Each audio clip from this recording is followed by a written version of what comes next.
Good afternoon, good evening, and good morning, everyone. Thank you for joining us.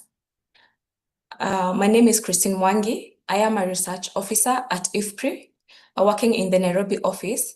I work on agricultural jobs and digital ecosystems. I will be your moderator for today. I am very passionate about the current youth unemployment crisis across sub-Saharan Africa, especially because I am a youth myself. Today's seminar couldn't be more timely as we dive deeper into what the future holds for young people in Africa's agri-food systems. Thank you all for making the time to join us. We will now proceed to the introductory remarks. Our first speaker will be Dr. Sandra Cristina Kothe Milach, the Chief Scientist at CGIAR. She is recognized for her work modernizing seed breeding programs to enhance agricultural productivity. We are honored to have her set the stage for today's discussion. Welcome so much, Dr. Sandra. Thank you so much, Chris. So good morning, good afternoon, good evening, everyone. It's really a pleasure to be here with you today, and I want to extend a warm welcome to all our distinguished guests, partners, and participants. So this webinar could not be more timely and more critical. Job creation is without a doubt a top priority for governments in Africa, across Africa. And at the heart of this challenge, of course, is youth jobs. And the African continent is incredibly young, as many of you know. I'm here sitting in Nairobi, so I face this every day. And we have over 60% of our population under the age of 35. This youth bulge is a tremendous asset, a powerful workforce ready to drive our economic transformation. Yet, we face a stark reality, a severe lack of economic opportunities leading to rising youth unemployment. And it's not just about jobs, it's also about access to vital resources like land and capital, which are very essential for young people to create livelihoods. Young women in particular experience an even greater lack of opportunity and access to capital that is compounded by the gender norms that dictate what is acceptable for young women. So this lack of opportunity fuels dissatisfaction and discontent. So for the sake of stability and sustainable growth, creating jobs for our growing youth population isn't just a development goal, it's an absolute necessity. Now, why should agri-food systems be central to these job creation efforts in Africa? Well, there are several powerful reasons for that. The first one is agri-food systems are the backbone of Africa's economies. They already provide more than half of all jobs in most African countries, and they employ both women and men. This means that the entire agri-food value chain, from farm to fork, holds immense untapped potential to engage young people in productive work. Think about it. A recent FAO report shows that globally, agri-food systems employ around 44% of working youth. For Africa, though, this is even larger because Africa has vast agricultural potential, and African economies are transforming, creating new avenues for even more jobs. Second, Africa's economic transformation is unique. Unlike many fast-growing economies that shift labor from agriculture to industry, in which factories were often a significant place of employment, you're seeing something very different in Africa. In Africa, people are moving mostly from traditional farming to service, including the very diverse agri-food and agro-processing sectors. Why? Because industrial sectors simply aren't creating enough jobs yet. This highlights a crucial point. By strengthening the links across agri-food value chains, thinking beyond just farming, really going to the entire food system, we can create more opportunities for young people. The range of opportunities across the food system is vast and has potential to meet the needs of both young women and young men. To unlock this immense potential and create meaningful jobs for youth, we need to make strategic investments. And these investments are in technologies, in innovations, in research development. These are very key to this. But perhaps most importantly, creating youth-inclusive agri-food systems that meet the needs of young women and young men means harnessing the incredible energy and creativity of our young people and leveraging the full scope of agri-food value chain, from food production all the way to the distribution and consumption. So this calls for effective policies and interventions that can, one, expand economic opportunities for youth by creating the supply of decent jobs. Second, empower youth with the skills and agency they need to thrive in agri-food systems. And third, increase access to vital finance and technology resources. Designing these policies means truly understanding the unique challenges and vulnerabilities young people face. It means testing new innovations and approaches that work in different settings and for diverse groups of youth. Ultimately, tackling youth unemployment requires us to address both the demand and the supply sides of local markets. Now, how does CGIAR plays into this? At CGIAR, we are uniquely positioned to support this youth-inclusive agri-food transformation in Africa. We have a couple of programs specifically that address that. Our programs like the Policy Innovation Program and the Gender Equality Inclusion Accelerator, which are co-hosting this event with AGRA and IFPRI today, are part of the CGIAR 2025-2030 portfolio. They are specifically designed to deliver evidence-based solutions and recommendations that strengthen policies, markets, and institutions, driving inclusive transformation of our food systems. I'm genuinely encouraged by the increasing attention we are collectively dedicating to youth and jobs in Africa. Of course, we deliver our work and support through strong partnerships with our national and regional collaborators. This event is a testament of that, co-organized with AGRA. I'm delighted to see the partnership between AGRA and CGIAR growing stronger. We recently signed a memorandum of understanding to deepen this collaboration, and youth is one of the critical areas we are actively pursuing together. I'm convinced that AGRA's extensive and practical work with young people combined with CGIAR's research for development approach can make the difference. In fact, this last week, we were discussing specifically actions that we are going forward in the coming months and years together. As part of our activities and approach, we also facilitate research-based dialogues. And I'm told that this event is an inaugural first event of Policy Innovation Science Programs, new seminar series.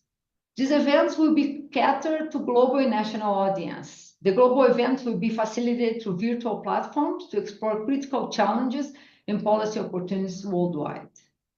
On the other hand, they also have national level policy dialogues tailored to address specific national priorities. We think that these events will be instrumental in fostering essential knowledge exchange and robust collaboration, ultimately driving sustainable development worldwide. So I invite you to join these events and deliberations in the future. And I'm very excited to what is coming in the program today, and moreover, to harnessing the power of the youth for the future of Africa. We have a fantastic group of panelists today and presenters, and I'm looking forward to this dialogue as a beginning of a series of following dialogues. Thank you. Thank you so much, Dr. Sandra. Next, we will have Dr. Stephen Omamo, Director of the Development Strategies and Governance Unit and Director for Africa of IFPRI. His work focuses on building inclusive and resilient agri-food systems, and we look forward to hearing his vision for the future of youth jobs in agri-food systems. Welcome so much, Dr. Omamo.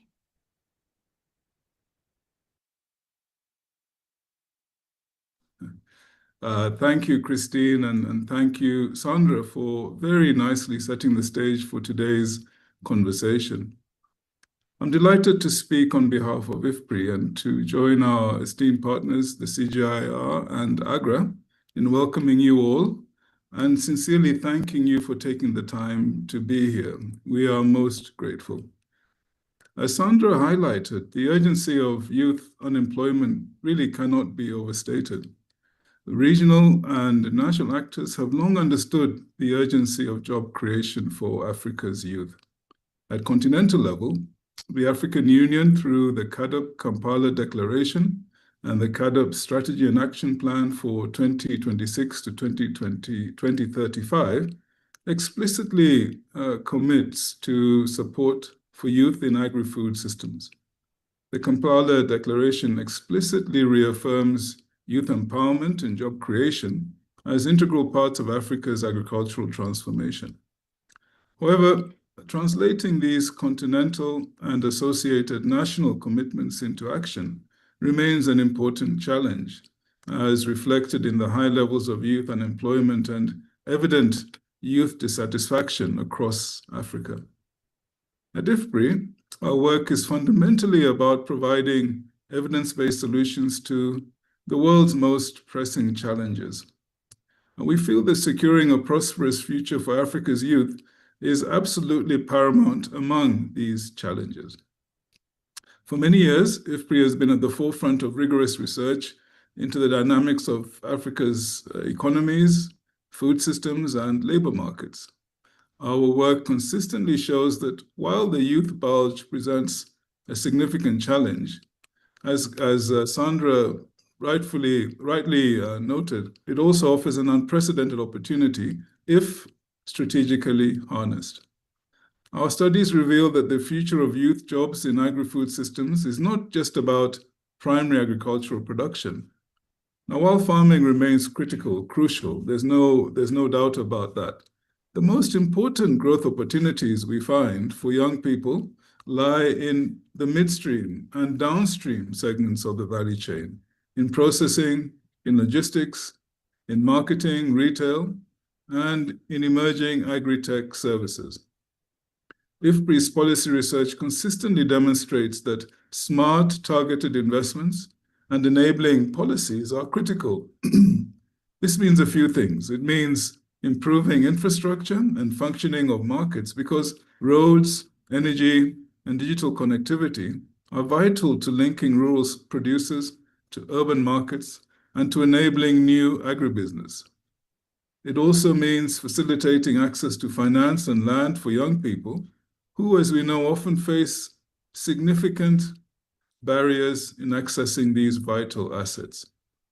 And it means investing in skills development, noting that to thrive in complex value chains, in addition to technical farming skills, youth need entrepreneurial acumen, digital literacy, and business management capabilities. A core part of IFPRI's mandate is to provide the data and analysis that policymakers need to make informed decisions, including on what works best to address the supply and demand sides of these labor markets that youth face, these demand and supply side constraints. We are cognizant that youth in different parts of Africa face unique challenges and constraints. We are therefore working on better understanding the specific constraints that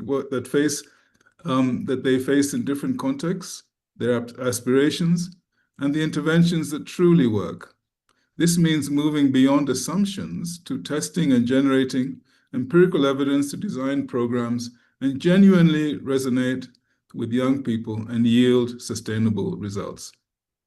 Our work underscores that solutions must be inclusive, particularly for young women and marginalized groups who often face even greater hurdles. Ensuring equitable access to opportunities and resources is not just a matter of fairness, but also critical to maximizing the economic impact of policies, institutional innovations, and investments. Inclusion starts with bringing the youth to the table and helping them become part of the solution. For IFPRI, today's discussion with leaders, researchers, and youth representatives is truly precious. It allows us to ground our research in real-world experiences, hear directly from those on the front lines of the challenge of providing rewarding jobs for Africa's youth, and collaboratively identifying actionable pathways forward. We're committed to translating research into impact, ensuring that Africa's youth can truly become the engine of its agri-food transformation. Our esteemed partner, AGRA, is crucial in this journey.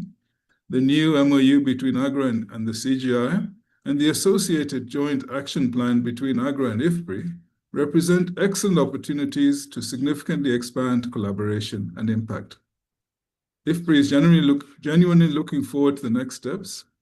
Please allow me to suggest that going forward, there would be great value to focusing on perhaps 1 to 2 countries where together we could work hand in hand with governments, the private sector, and youth organizations to provide research-based evidence and practical solutions that truly create jobs and accelerate agri-food system transformation. Thank you so much again for joining us. I look forward to a rich and insightful discussion. Thank you so much, Were, for those remarks. We'll now move to Alice Ruhweza, the president of AGRA. She is a recognized leader in sustainable development and environmental finance. Alice has worked across Africa to advance inclusive and climate-resilient agriculture. I welcome her to give her introductory remarks as we dive into today's discussion. Welcome so much, Alice. Thank you very much, Christine. Good morning, good afternoon, good evening, everyone, wherever you are. It is an honor to join you today to contribute to this discussion on youth jobs in the agri-food systems. As you all know, AGRA is a facilitator and that catalyzes and facilitates African-led solutions for transforming agri-food systems by influencing key actors to empower smallholder farmers to thrive. Now, just 2 weeks ago, I had the pleasure of traveling to Accra, and I met Nana Prempeh, the CEO of Grow For Me, one of the thousands of youths that are doing exciting work. He exemplifies the incredible potential of youth innovators who are navigating the system that does not often offer them opportunity. His platform is called Grow For Me. It's daring to find innovative solutions that combine capital, technology, trade, regulations, and policy to enable individuals and businesses to invest in crop production, commodity aggregation, and providing off-takers with a single platform to source traceable commodities from smallholder farmers. As all the previous speakers have said, Africa stands at a critical crossroads with over 60% of our population under the age of 25. Now, this demographic presents immense opportunity, but also significant risk, particularly as we witness rising sentiments of discontent among unemployed youth. While 12 million youth enter the labor market annually, only 3 million formal jobs are created. And this gap leaves many, especially women, young women, and the disabled in vulnerable positions. Now at AGRA, through our YISA program, which is our partnership with the MasterCard Foundation, we aim to increase additional 1.5 million meaningful and dignified jobs by 2030. Now, Nana shared with me the transformative impact of Grow For Me, where farmers have achieved a remarkable 30 to 40% increase in yields. But is this enough to reach the tipping point of funding? Our findings suggest that this yield increase covers only about 30% of the gap that we need to address. Adoption of new farming methods still lags below 30%. And it raises a crucial question: what can we do to enable more farmers to embrace these innovations? Now, I asked Nana this question. I said, what would it take to triple your reach and amplify Grow For Me's impact? And he says the need for inclusive policies that provide access to affordable capital. So my challenge to all of us today is to reflect on how we can enable our youth innovators, like Nana and others, to scale their solutions and reach even more agripreneurs. Under our YISA program, we have already helped over 420,000 youth gain access to markets, finance, and skills between 2022 and 2024. And by investing in value chains, we have empowered young leaders like Nana, and I believe our collective efforts can create even a greater impact. In a world characterized by volatility, disruption, it is encouraging to see these businesses like Nana's and even women-led businesses like our Value for Her platform that have reported a 20% increase in profits. This again highlights the vital role that women play in driving agri-food systems forward. Now, our partnership with the CGIAR and IFPRI, our MOU, allows us to tackle these systemic issues facing youth in agri-food systems. But we will need to be more specific. What policies should we prioritize to amplify youth voices and support innovators that resonate with their aspirations? Who else must we collaborate with to accelerate these solutions? Today's webinar is a platform for young innovators like Nana to share their journeys. And Nana's story is just one among many that you will hear today. You will hear from people who are daring to challenge the status quo in a system that doesn't always work for them. Their experiences are essential not only for illustrating the challenges, but also for showcasing the opportunities that arise when we empower youth. Africa's agri-food systems need to align with the ambitions and dreams of our youth. And today we will be discussing how to do that. Our youth are investing their knowledge, their skills, their hard work, and we need to ensure that their efforts are met with the support that is needed to thrive. I wish you great deliberations as we continue to build inclusive agri-food systems. Thank you very much.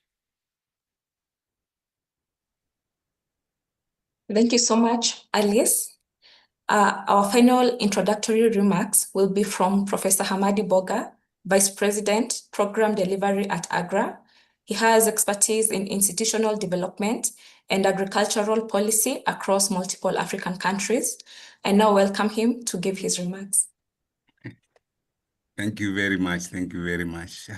Very happy to see all of you. Happy to see Madam Alice, our president, all the way from Washington, taking time to address the youth, which shows the value that our president places on our youth. Also the colleagues from IFPRI, showing the value they place on our youth.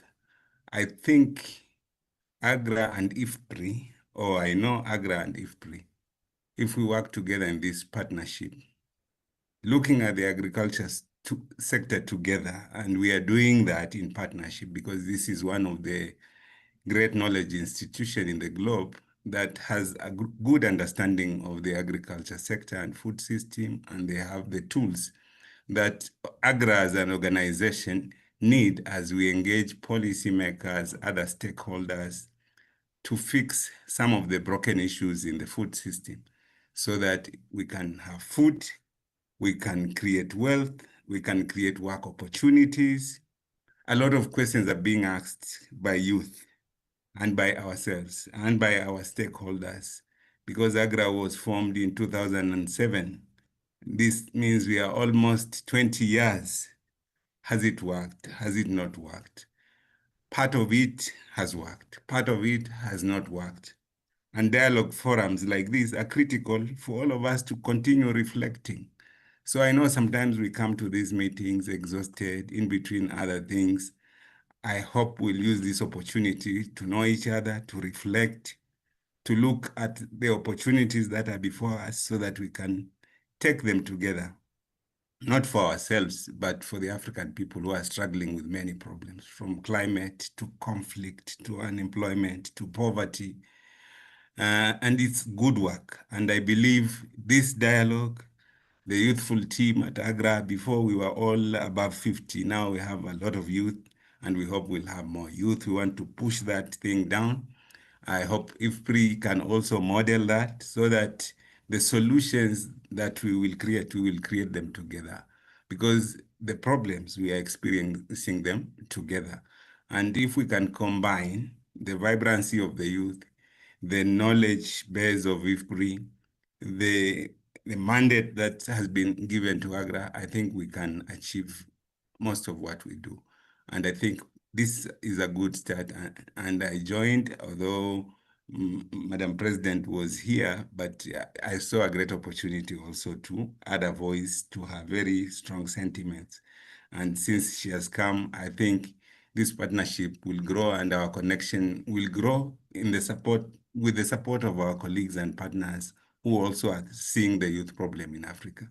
I'm here to listen. I don't have solution. We can co-create them together. Thank you very much. Thank you so much, Prof. We will now proceed to the speaker session. Before they begin, we are excited to have everyone participate. We have a dedicated Q&A session after the speakers' presentations. To participate, please submit your questions on the chat box, either at ifpri.org, on Facebook, on LinkedIn, on YouTube, or by using the hashtag #AskIFPRI on X. Please feel free to also mention which speaker your question is directed to. Our first speaker of the day is Dr. Luke Christiaensen. He's the lead agricultural economist in the Eastern and Southern Africa unit of the World Bank. Luke has written and advised on agriculture, poverty, and jobs, exploring how Africa's agri-food systems can drive inclusive growth and navigate big transitions like urbanization and climate change. We are excited to hear his perspective today on jobs in Africa's agri-food systems and what the future might hold. Welcome so much, Luke. Thanks, Christine, and thanks for having me. Can you hear me? Yes. Thanks. So basically, we are actually undertaking a big study, a flagship study on how best to leverage the agri-food system for jobs. As has been mentioned by the previous speakers, the job challenge is huge. It's occupying governments. And clearly, the agri-food system has a big role to play within it as part of the solution. So next slide. So just to get some stylized facts out, to get a sense as to what we're dealing with.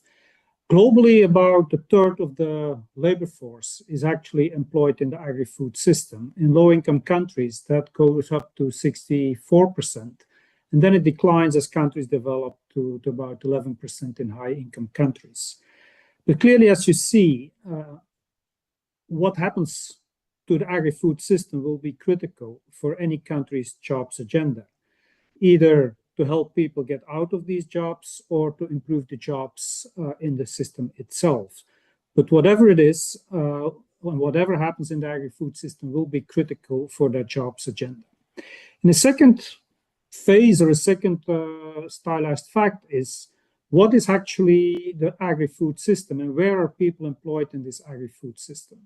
And that's the second graph in the middle, where basically you see that in the low-income countries, most of the employment in the agri-food system is still on the farm.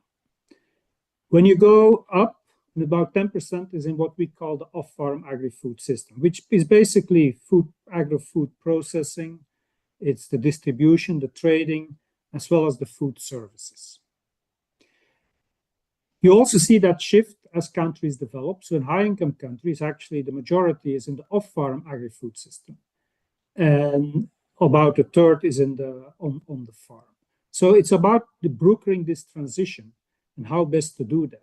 And basically, as countries develop, we see this shift from on-farm to off-farm employment in the chains. Now, maybe an interesting additional point here is that when we look at off-farm agri-food system jobs, so the red, the blue, and the light blue, you see that actually it's not food processing which employs most of the people in that off-farm AFS segment. It's actually trading, and then followed by food services. And over time, as countries develop, food services become even more important. Often when we think or talk about the off-farm agri-food system jobs, we sort of equate it with food processing. It's important, but it's not necessarily employing most of the people. And then finally, it's important to note that most of these jobs are actually self-employment jobs. In the lower income and lower middle income countries, both on the farm, almost all the jobs are self-employed. So there are very few wage jobs. But even off the farm, in the processing, the trading, the services, many of these jobs are still, the majority actually, are still self-employed. What that means is that when we want to measure our success when it comes to the jobs agenda, we want to focus on earnings. We want to focus on what you earn in doing these jobs rather than focusing on wage. It's not just wage employment. Next slide. That brings me to the next point, we talk a lot about jobs and improving jobs outcomes, but what exactly do we mean and how do we measure success? And there are basically three ways of looking at it. One is you create more jobs, the number of jobs. And in here, within the agriculture sector, you have an important additional consideration because many of these jobs are not full-time jobs. Often they're seasonal or they only work part of the time. And they're both on and off farm. So you count the number of jobs, and is that the measure of success? Or you look at job quality. And then it's about the earnings, the wages, but that's not the only thing. There's also the volatility of the income stream and the working conditions. Many of the youth don't like to work in agriculture because it's a hard job. And then finally, who gets the job, and you get the co-benefits from creating jobs in the agri-food system, youth or women, and that's youth is what we're talking about. If you then take a step back and say, look, how do you assess whether an intervention, an approach, a policy is good or bad for jobs in the agri-food system? So one way of looking at it is the extent to which it expands the agri-food system, to which it creates value addition. And then the second question is, in the creation of that value addition, where is that value added going? Is it going to labor? Is it going to land? Often the farmers, they get the returns to their land and their labor. So what's the share of the value addition going to land and labor? The third aspect is, to what extent is that value addition going to land and labor distributed among many, often lower skilled, or is it captured by few, but then very good jobs, high returns per job? So all these considerations matter, and they finally matter because we don't only create jobs in the agri-food system directly, on the farm or off the farm, in the chains, but also you get an additional effect through consumption linkages that the money earned in these jobs through productivity increases can also lead to increased demand for goods and services which are locally produced and thus create a second round of job effects. Next.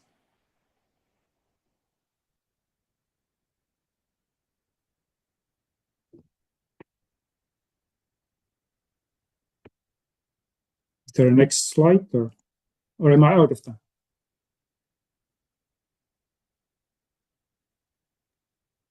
Jamie, is there a next slide or? Sorry, you're out of time. I'm out of time. Okay. So let me conclude then. Basically, I think there's an important potential, but in looking for that potential, how we do it will be critical. And in looking at that, there are these three different job metrics, and doing well in terms of the number of jobs doesn't necessarily mean you do well in terms of the quality of the jobs.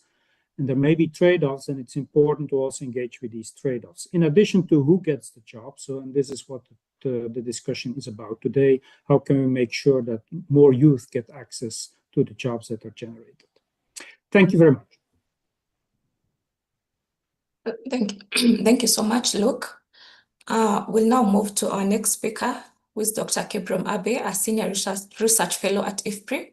He's a development and agricultural economist whose work explores agricultural and rural transformation, youth engagement, and food and nutrition security across Africa and the Middle East. Today, he'll share his insights on the landscape of youth engagement in agri-food system in selected African countries. Welcome so much, Kibrom. Thank you, Kristen. Yeah. Okay, so I'm going to highlight some statistics on youth engagement in labor markets and food systems in Africa, building on what other speakers have said. Next slide. I think we all agree that African economies are not creating enough jobs, and this is leading to high rates of unemployment and underemployment. And this is increasing youth discontent and dissatisfaction. Young people are becoming increasingly critical of government policies on job creation. For example, here is a statistics from the Afrobarometer. 20 years ago, when they asked about how well or badly you say current government is handling job creation to the young people, about 30% said that their governments were doing very badly. Now, after 20 years, if you see the trend, this is almost doubling. 54% of the young people think that their governments are doing badly when it comes to job creation. So this is a significant increase in dissatisfaction and discontent on job creation, and this is very important not only for sustainable development but also for stability of economies.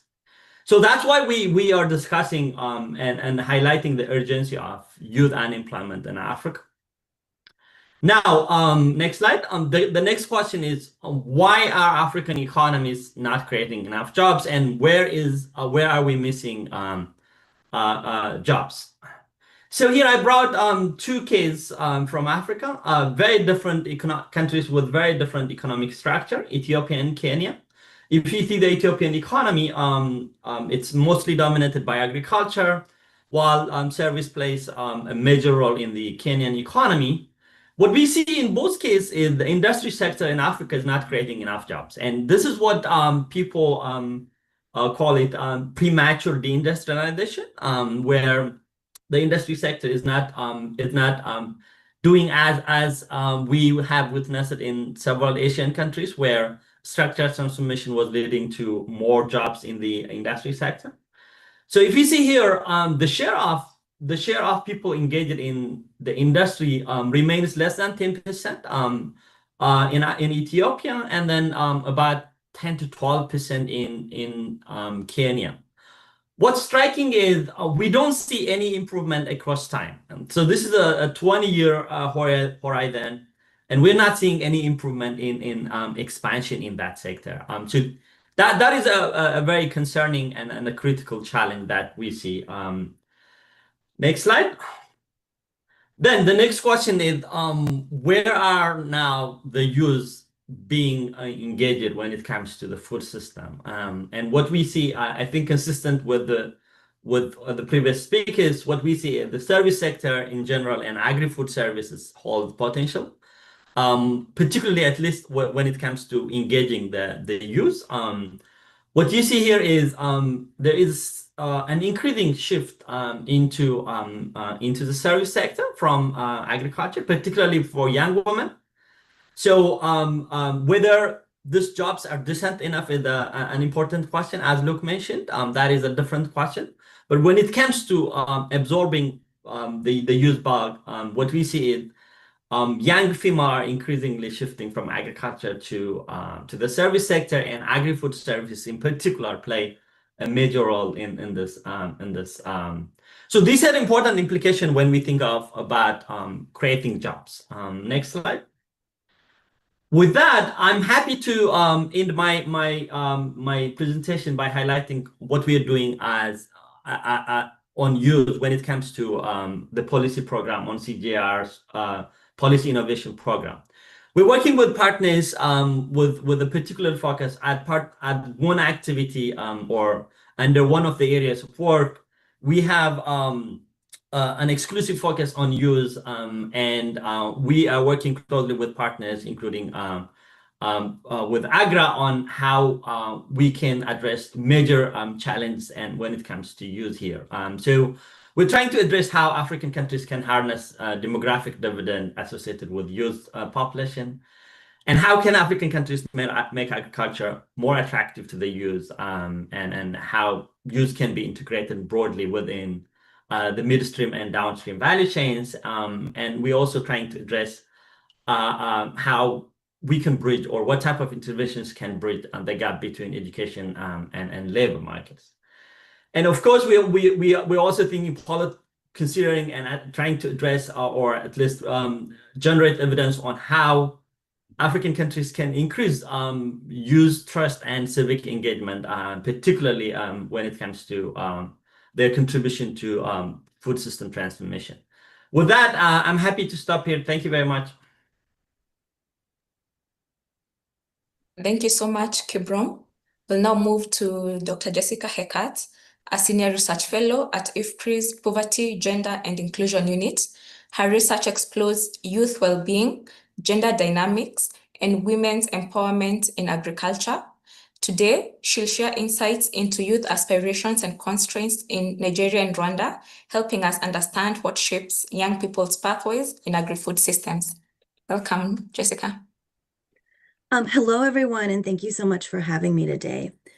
If we'll go ahead and start with the next slide. Today, I'm going to highlight some results from some formative qualitative studies that we have ongoing that focus on youth livelihoods and agricultural value chains. This work examines youth experiences with jobs, aspirations and characteristics of ideal work, gender norms and roles in agricultural value chains, and barriers and facilitators to different types of agri-food systems jobs. These studies are ongoing in Nigeria, Rwanda, and Kenya, and today's results come mainly from Nigeria. The data were collected using semi-structured interviews and focus group discussions with youth and other actors in agri-food systems, and I'm going to show you some of our findings today and show you directly what youth are thinking. In our next slide, and looking what youth want from jobs, we asked about the aspects of work that they consider dignified and fulfilling. 4 themes that were the most common to emerge. One is profitability. And as this quote shows, how profitability allows you to support yourself, which was important to many young people. And then linked to profitability, control over own resources and control over productive and business decisions was especially important for young women. It was also important to have positive recognition in the communities as one feature of jobs. And as this quote describes, much of what they earned went, to supporting family, and that was what gave them positive recognition in the community. For young men, respect and recognition in the community was particularly important and maybe linked to the transition from being a boy in the community to a man in terms of social roles. It was also important to young people that these jobs allow them to be honorable and uphold integrity. And so as someone stated here, when you do your business truthfully and make your profit without cheating others. And another key component was a sense of personal accomplishment. And as one young woman stated, when I sew fine styles for my customers and she is happy with this style. In our next slide, and in another example from our findings, we see differences in how young women and young men become traders, specifically in northern Nigeria. While young men get started via inheritance, mentorship, and family networks, and often start in apprenticeships or as paid assistants, young women often enter marketing via spousal support and informal trading while starting with home-based activities. Young men have a variety of formal credit opportunities where young women's are more informal, but they also may receive grants. Intergenerational learning is more formalized with young men and more trial and error for young men. So young men see their primary needs for advancement as coming from farm inputs and low interest loans. Young women, on the other hand, feel that they would benefit from modern processing equipment and storage facilities. Overall, we see young men benefiting from more formal routes, such as formal inherited line from father to son, apprenticeships, professional groups, and formal credit, where women's entrance into agricultural marketing, on the other hand, is marked much more by informality. In our next slide, I want to talk a bit about financial services. Across the board, capital constraints and the need for financing are key barriers. So in this last slide, we look at what the types of financial services young people are using compared to what they want. Cash remains the preference currently for both young women and young men. In northern Nigeria in particular, point of sale services demand transaction fees, and this also limits on young women's mobility. And this prevents them often from making such transactions via point of sale services. In-kind payments and informal credit are often common in agricultural value chains and youth's role in them. Young women in particular then have difficulty getting payment from male customers based on gendered power dynamics. So in that sense, often still not optimal. And then digital transfers are growing as an option, but there remains a gender gap in smartphone ownership. And so again, young women are somewhat behind in that in accessing them. So what are some potential solutions? And these are ideas that were shared by the young women and young men who participated in these studies. VSLAs with a specific focus on young women are one approach. Digitalization of VSLA groups is another potential approach. We can help transition young women into formal financial systems. There is also a demand for further Sharia compliant products. The expansion of warehouse receipt systems is also a priority, but this requires some large policy changes to make it viable. And then finally, there's a demand for mobile point of service agents in rural areas, as highlighted by this last quote. Thank you very much for your time this morning, and that concludes my remarks. Thank you so much, Jessica. Our next speaker is Catherine Rusagara, Head of Youth Entrepreneurship for the Future of Food and Agriculture at AGRA. She leads initiatives that help young people unlock opportunities in Africa's agri-food systems through entrepreneurship and inclusive innovation. Today, she'll share key learnings from AGRA's work to support young women and what's driving change on the ground. Welcome, Catherine. Thank you so much, Christine, for that warm welcome. It's a great pleasure for me to be here today to discuss this crucial initiative and program, which is YEFA. Just a bit of context. YEFA is a 5-year partnership between AGRA and the MasterCard Foundation. It's been running for about 2 years now, and it runs across 7 countries in Africa. So today I'll be giving you insights from the YEFA program on targeted, inclusive interventions that are helping to unlock dignified and fulfilling work opportunities for young women. So I'll begin, I'll be able to give you 6 key initiatives that I'd like to share with you today. And the first lesson is, how do we lay a foundation on which we build various interventions for the YEFA program? And I think Christine earlier on alluded to this, is that youth must be empowered, they must have the skills, they must be ready for work. So before we move any further, the first thing we do as an entry point into our pathways and allowing women to access employment is to make sure that our young women are empowered. And this is through training for mindset shift, so they can begin to see agriculture as a viable business. They can begin to understand the opportunities available for them to move from underpaid informal work to formal businesses as agribusinesses. So this is an important part of the beginning of how we empower our youth. The second lesson is we tackle the structural barriers faced by women in employment in 2 ways.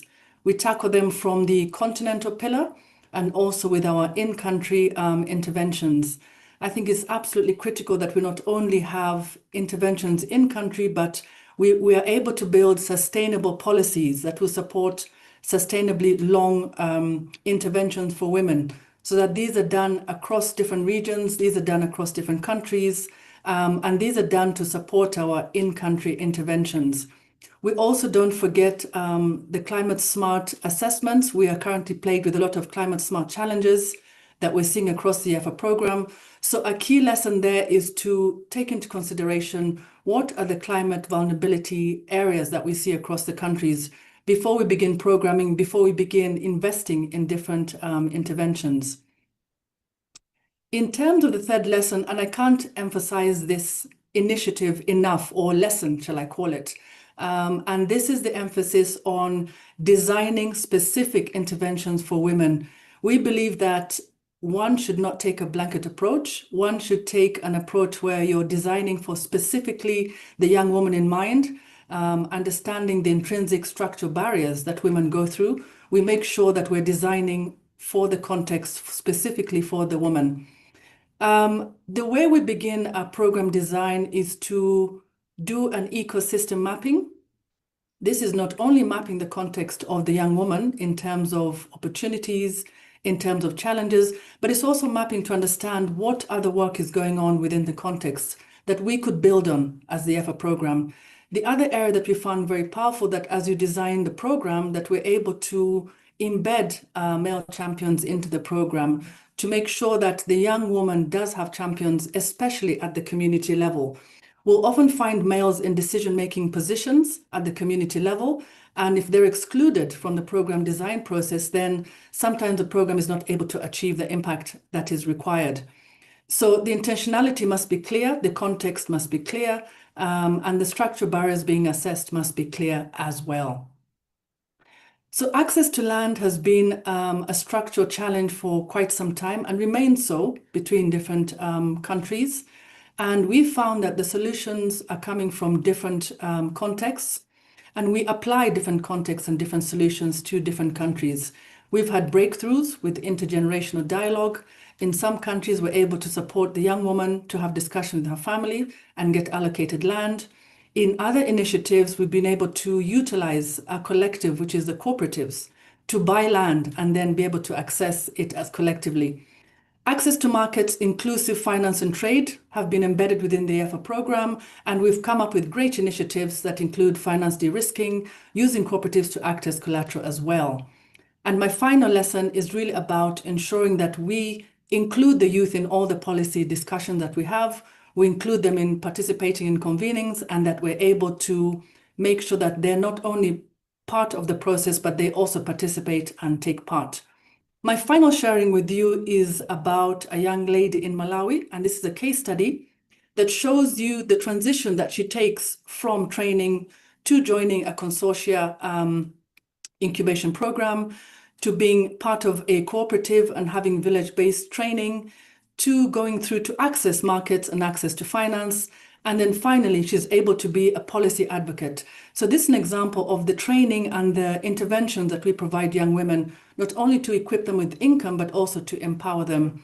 And on the right there, you'll see that we also include gender-responsive program enablements, which means that safeguarding is a key initiative that must be included when designing programs, as well as take into consideration cultural and societal norms and the importance of male champions. So as I close, the future of agri-food systems is very clear, it's needed, but there has to be collective interventions, both from the continental pillar and in country, that puts the woman at the center. Thank you very much, Christine. Thank you, Catherine, and thank you to all the speakers for the insightful and thought-provoking presentations. We'll now move straight to the question and answer session. The first question goes to Kibrom. The first slide showing youth dissatisfaction with job creation, was it based on the whole of Africa or was it for selected countries? And two, someone else is wondering if there is data on whether youth are working in more or less value-added sectors. Thank you. Thank you, Kristen. So the Afrobarometer data covers several countries every year. Not all the 54 countries in Africa, but about 20, 30 countries every year. So it's quite a large number of countries, and it's not all the 54 countries, but a large number of countries. On the second question, we are trying to understand more on the type of jobs that the youth are working. Are they decent enough, or do they satisfy the quality criteria or the quality for decent jobs? So we have limited information on that, but we are exploring more from different data sets, and we'll come up with more details in our next events. Thanks. All right, thank you. The next question goes to Luke. Do those employment numbers for food processing also include non-food agro-related industries? That is textiles, clothing, footwear, furniture, etc. Those industries are typically central to labor-intensive industrialization. Over to you, Luke. Yes, short answer is they do. And yes, I also agree with the remark that the non-food processing like textile is an important employer. We're actually looking at this employment in the urban areas, where we see that if you include especially textile, also rubber manufacturing, that can increase the number of jobs in the agri-food system substantially by 5, 6, up to 8% on average globally. All right, thank you. Next questions will go to Jessica. So 2 questions. One, is there a definition of what youth empowerment means? And secondly, what age group did you consider in the category of youth for the Nigeria study? Great. I'm going to start with the second question on the age groups because that's quite easy. So when we asked people about youth and youth experiences in general, we talked about young people aged 15 to 35 to be consistent with the African Union definition. When we were actually interviewing people here, due to some details of the research protocol, we interviewed young people aged 18 to 30. In terms of a definition of youth empowerment, I don't know that there is like a standard perfect definition of youth empowerment, but here are the components that I would put into it. One, that youth have a say in their future, and are, confident that, that they can put input into how their futures are going to unfold. Second, I think it would have a component of, confidence and awareness of rights that we'd want to consider. And so I think those are the 2 big components that I would focus on from in defining youth empowerment. And I encourage others to sort of chime in, and maybe we need to, push forward a paper that really defines this concept specific to African youth. Thank you. Okay, I will direct the next question to Catherine.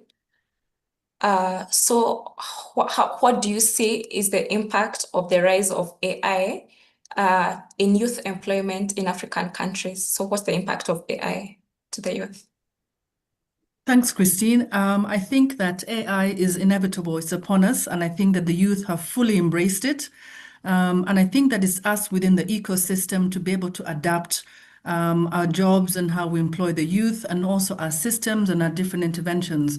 So the youth are adapting a lot quicker, but the question is, are we adapting to the requirements of the youth who are using AI now to start up businesses? They're going into digital products, they're selling their different businesses online. So you can see that the youth are beginning to embrace this. It's not only a first world phenomenon.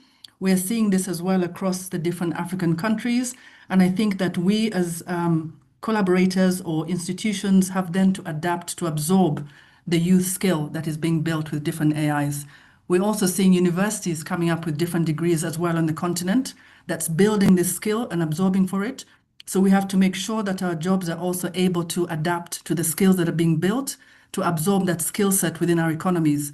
But certainly it's the future, so we have to prepare and make sure that we are able to employ the youth and create the ecosystem that can employ the youth with the skill set. Thank you. Okay, thank you. The next question, I'll direct it to Luke. How or where do you see both formal and non-formal agricultural learning experiences being provided to both children, that is, people who are under the age of 18, so that they can see or they can be provided for a seen career pathway?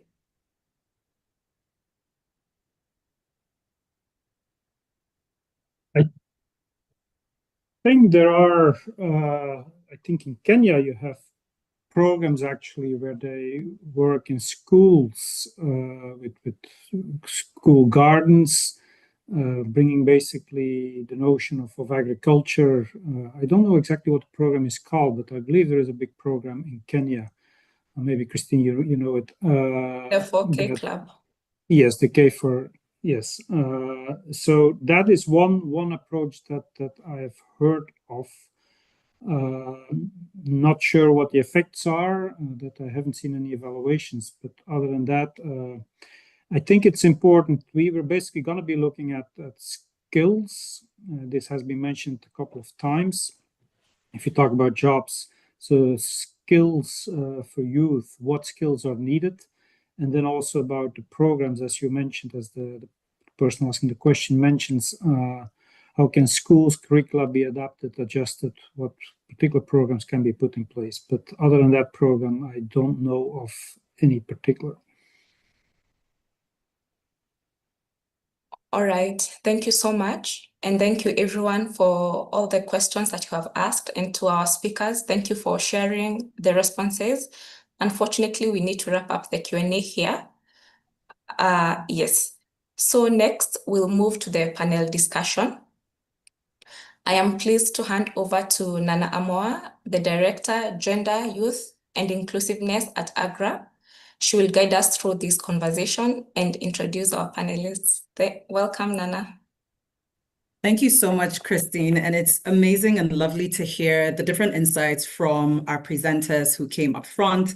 I think we've gotten a sense of how we can leverage agri-food systems for jobs for young people, how we see youth engagement across the labor market and different sectors also coming to play, young people's level of satisfaction with government actions, as well as how we really focus on young women across these various economic sectors. And I'm really happy today to introduce my panel, which actually comes from a number of geographies in sub-Saharan Africa, across agripreneurship, across food systems coordination, also across policy. I'll start with Janet Torotoj, who's an agripreneur from Kenya. We also have Esther Kimani, who's the CEO and founder of Farmer Lifeline Technologies. We'll also hear from Elizabeth Mwende, who is an agriculture engineer and youth representative at the UN Food Systems Coordination Hub. We also have with us Kisanet Haley Mola, who's a spatial engineer, civil engineer, and also a youth representative for infrastructure at the World Bank. And we also will hear from Mashoko Chakanyuka, who's the head of youth employment in agriculture at AGRA, as well as Innocent Adoga, who is from the Youth Initiative for Sustainable Agriculture in Nigeria.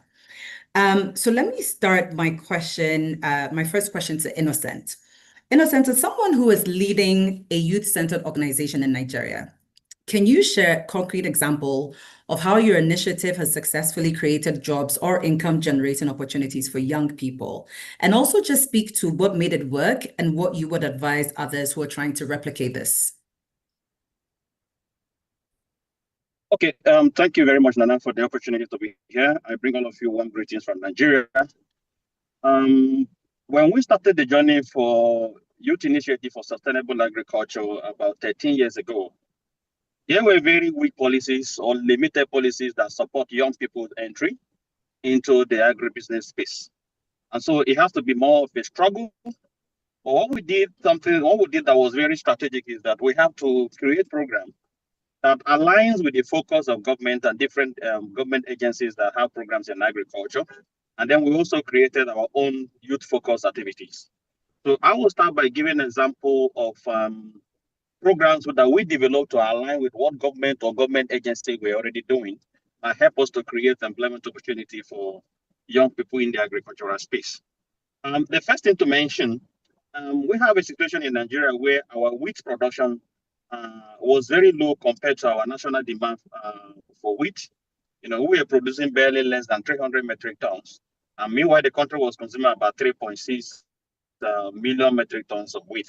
And so the Heckert Research Institute, sometime since 2014, designed a program to increase local production. And they had a constraint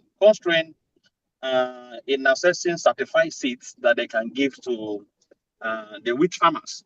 So YISA, under my platform, we created a strategic partnership with the Heckert Research Institute that enable us mobilize young graduates of agriculture across 5 northern wheat producing states to engage those young guys in wheat seed production. Heckert eventually uptake from us and then give out to the farmers. You know, the whole seed went through the various certification processes. So that was one strategic window. Under that program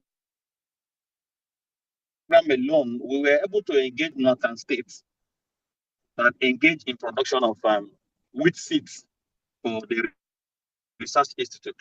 Another strategic program we also created was a partnership we also had, because when we designed our program on how to ensure that we empower young people, we're not only relying on government, we're also looking at what development partners we're doing at the point in the country.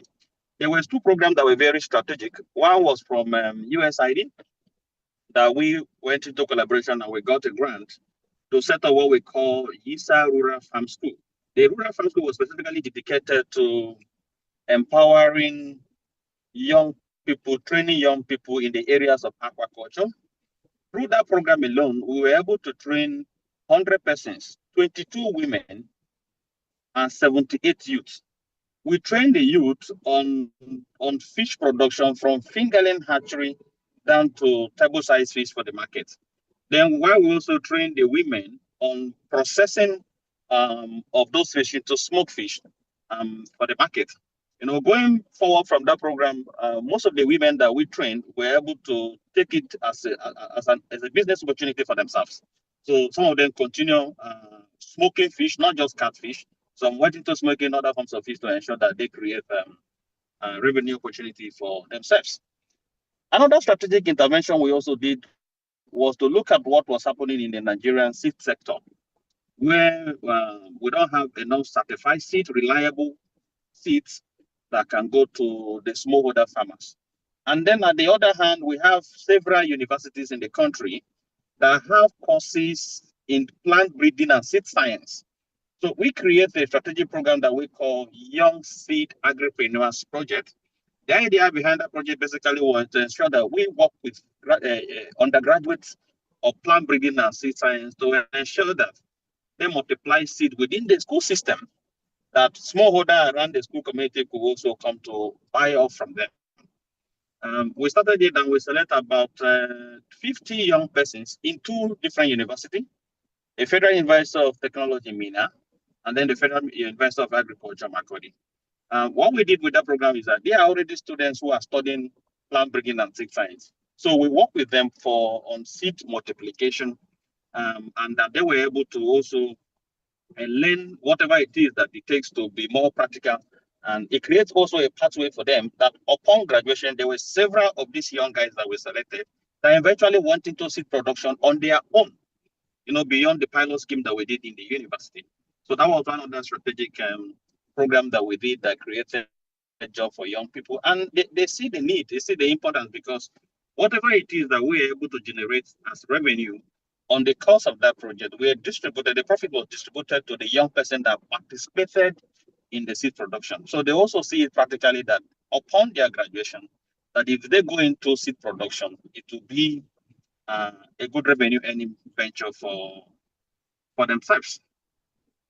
Now, the last of the program that we did and that we are currently working on, we created a strategic partnership with the Association of Deans of Faculties of Agriculture in Nigerian universities. We have a situation whereby most graduates of agriculture have limited practical exposure or skills for the practice of agriculture. And that could particularly be traced to the defective curriculum we had in our university system currently. So what we did under Youth Initiative for Sustainable Agriculture was to create a partnership program with the Association of Deans of Agriculture that allow us to expose students of agriculture to practical skills for agribusiness activities upon their graduation. We created particularly 5 pillars under that program. One particularly has to do with the agribusiness mindset clinic, because we have a situation in the country where so many persons that found themselves studying agriculture obviously must have earlier applied to study medicine or study pharmacy, study all forms of engineering courses. Maybe because they didn't have the required cutoff point, they find themselves in the faculties of agriculture. And so they naturally do not have the interest for the sector. But through our program in the university, we're able to do some mindset reorientation. And today, across different universities, we have young people who are engaged, working within the school environment, and some of other persons also working outside the school environment as far as agriculture is concerned. Last of the program that we are currently doing also is a collaboration between us and an academy that I also happen to be the founder. We call it Agricultural Machinery Training Academy. We are working hand in hand using YISA platform and AMTA to ensure that we build capacity of young people in the operation of farm machineries.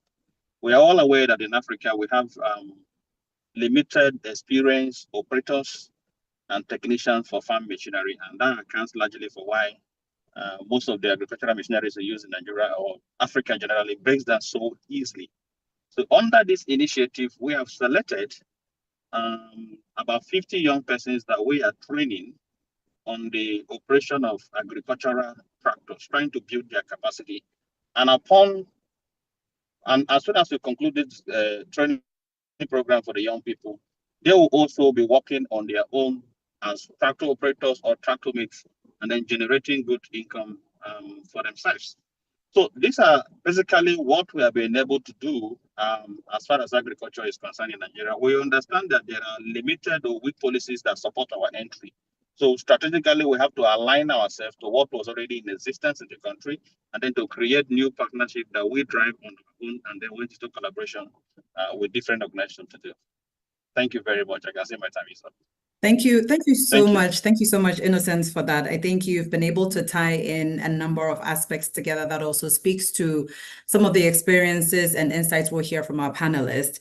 I'd like to invite Elizabeth, maybe to just share a very brief reflection on Innocence's experience as he's shared around the various partnerships beyond government and also engagement with universities and technical institutions that can then drive youth interest. If you can just reflect a bit on that, Elizabeth, and then we'll also you can share your insights around what you believe African youth are demanding in terms of job creation and economic participation in food systems. And also if you do have examples where you believe that youth participation in policy led to real change across policy and also program design. Over to you.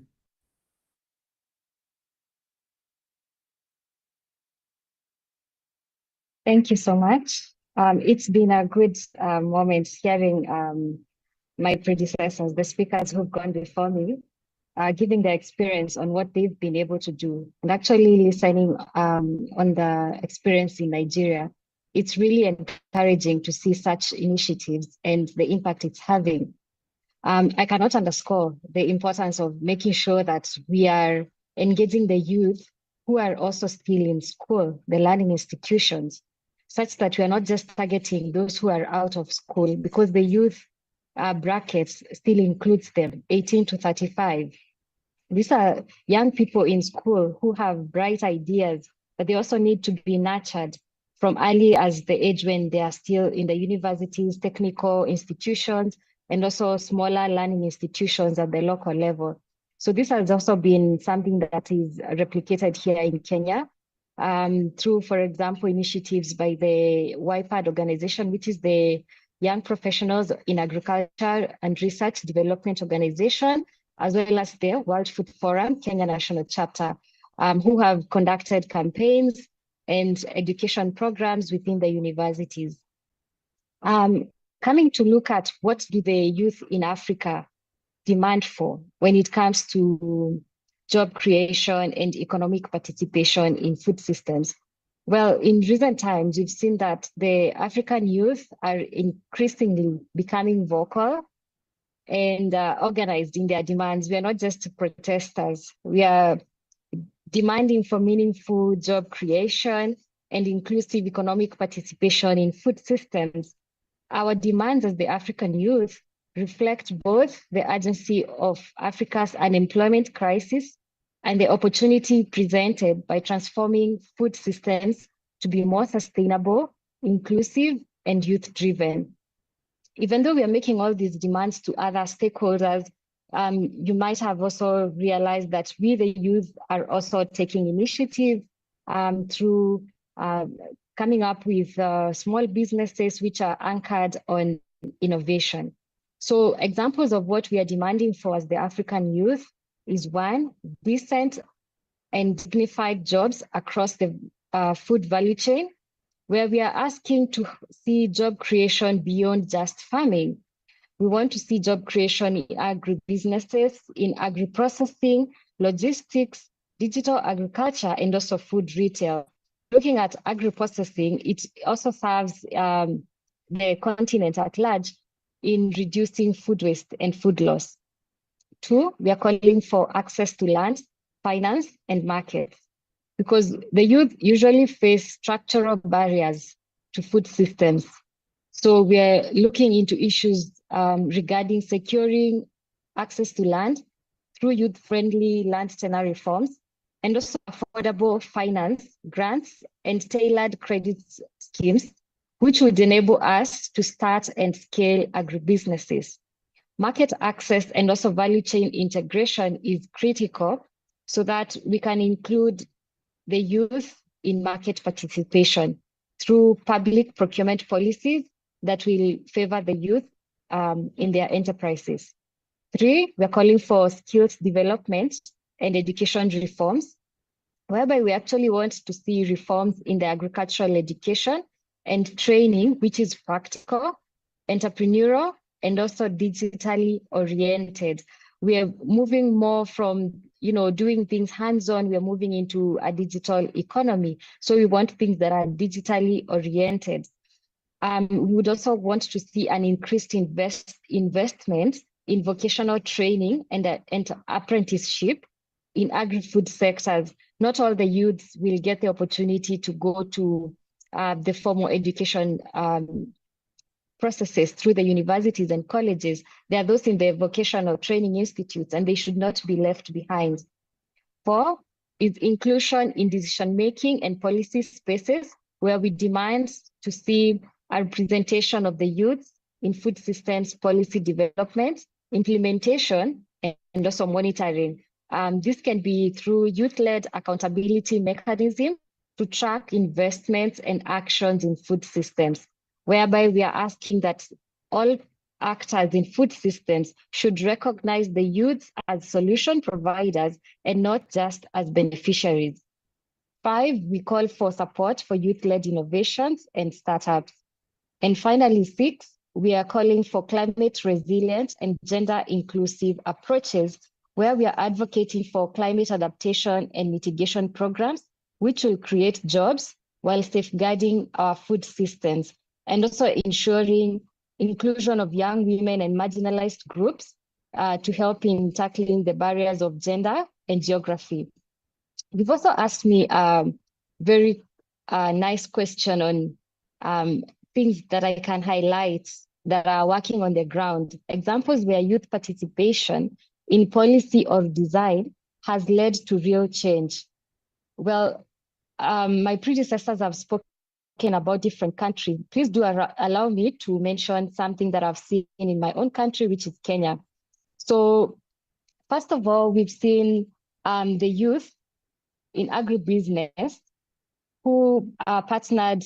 We have the Youth Agribusiness Society who partnered with the Ministry of Agriculture to come up with a Youth in Agribusiness Society strategy, Youth Agribusiness Strategy. So this was through having policy dialogues with the youths, and this collaboration led to the advisory to the Ministry of Agriculture to come up with a Youth Agribiz loan, for example, where we are having 0% interest for youths under the age of 35. So the Youth in Agribusiness Society lobbied for the agriculture sector transformation and growth strategy for 2023 to 2027. And the impact of this has been that more than 2,000 youth-led agribusinesses were funded through this 0% loan. Another example is the dialogues between the Ministry of Agriculture and the youth, whereby this dialogue led to the launching of the Kenya Youth Agribusiness Strategy from 2017. And this was launched through the Kenya Agricultural Youth Engagement Conference. So this kind of a strategy was able to recognize the youth as key stakeholders in food systems transformation. And it helped to launch more youth-targeted programs, for example, the Enable Youth and the AGRA digital program, which now was able to link youth to agri-tech jobs and enterprise development. Further programs that have been undertaken by the government, or rather the ministry after this engagement with the youth is that Elizabeth, they, sorry. I am so Yes. sorry. I have to cut you short, but I love how you've Okay. highlighted a number of very practical and action-oriented examples. Thank you so much. And apologies, I know we're running out of time. And we have a Yeah, long that's list fine. of panelists as well that we want to hear from. But thank you so much. And I Thank you. want to Thank highlight you. one thing that you mentioned, which is that we need to see the young people as solution providers. And I think that's something that we easily and almost always overlook. Let me call on one of our panelists to also briefly build on Elizabeth's pointers, and I'll call on Mashoko Chakanyuka from AGRA, knowing that you sit in a space where we engage with policymakers, we also engage with regional institutions. So maybe just share your thoughts as well on the voices of youth at a global level, but also a regional level and continental level, because we do want to bring this back to how the African continent can create work for or job opportunities for young people. And then just share with us from a regional implementation lens, what approaches that you are seeing are proving most effective in unlocking dignified employment for young people in agriculture. It's one of the points that Elizabeth mentioned as well. And also, what is AGRA learning in this space? How are you adapting these lessons to be able to meet the needs of young people? Over to you. Thank you very much, Nana. I'd also want to appreciate IFPRI and AGRA for putting together this platform for us to be able to have conversation around this important topic and a subject that lies at my heart, not only because that's the portfolio that I hold in AGRA, but because it's very important for us to do this work.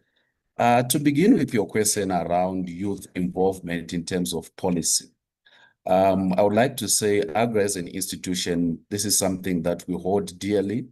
We actually understand and appreciate that it's important for us in the work that we are doing, which is for youth.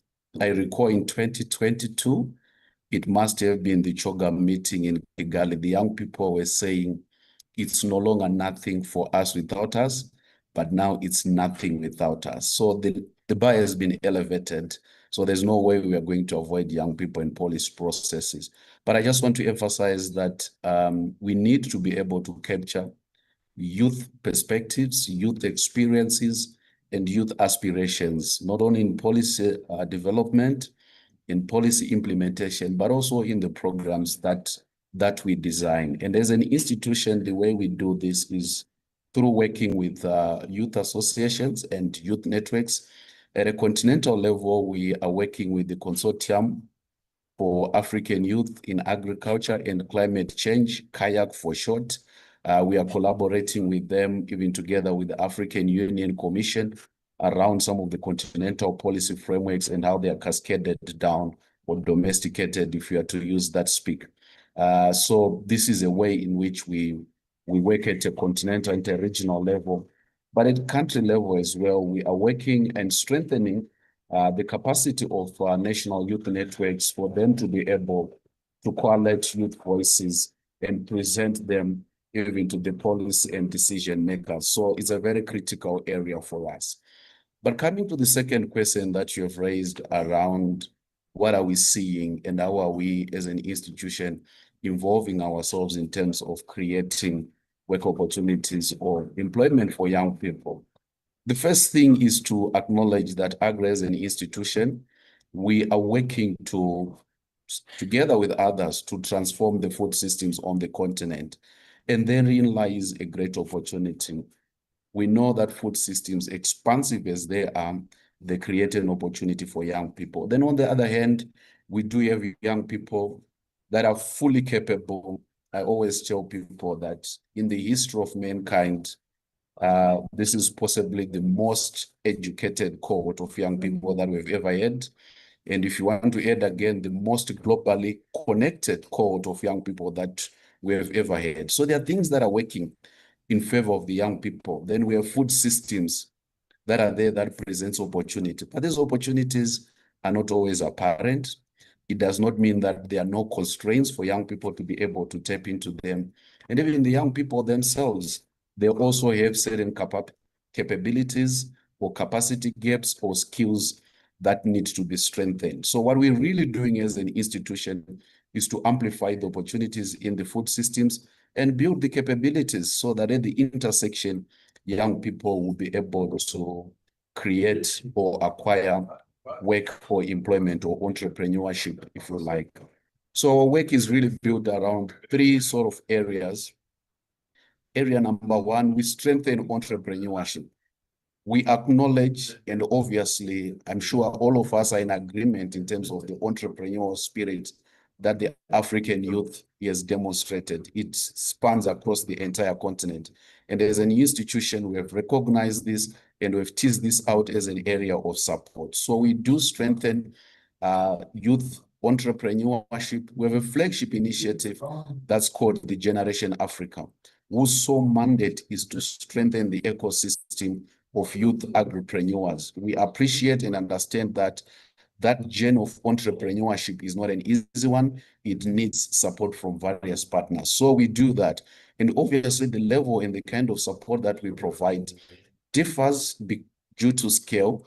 We have the young people that are at a nano level, some would call it self-employment, and the kind of support that we provide is different from other slightly more established youth entrepreneurs that we can link to access to finance that we can support in terms of investment and matchmaking.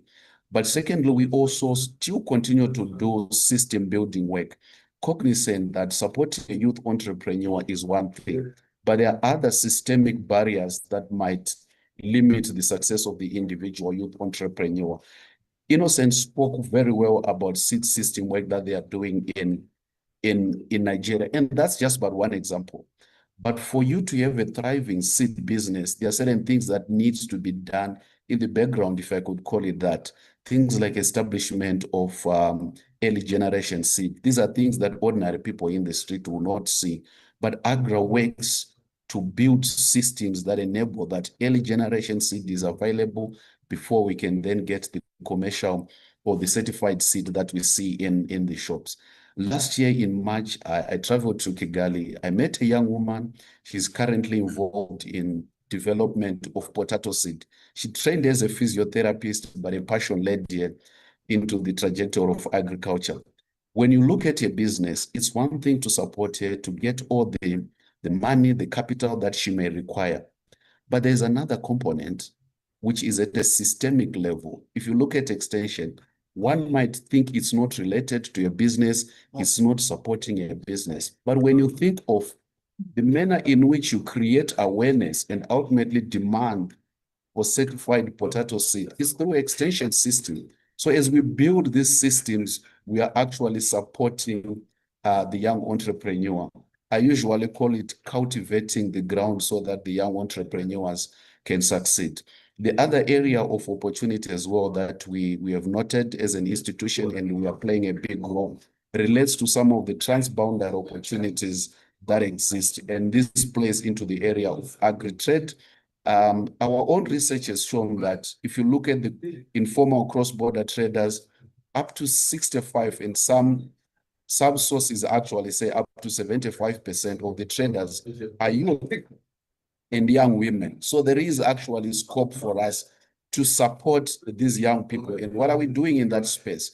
We've realized that there are a lot of non-tariff barriers that usually undermine the profitability and sustainability of these enterprises, that increase the transaction costs, that increases at times delays in some of their produces get to go bad whilst they're at the borders. So we are working with Cross-Border Traders Association to address non-tariff barriers, also riding on the regional economic communities that are already playing a role in this and supporting them.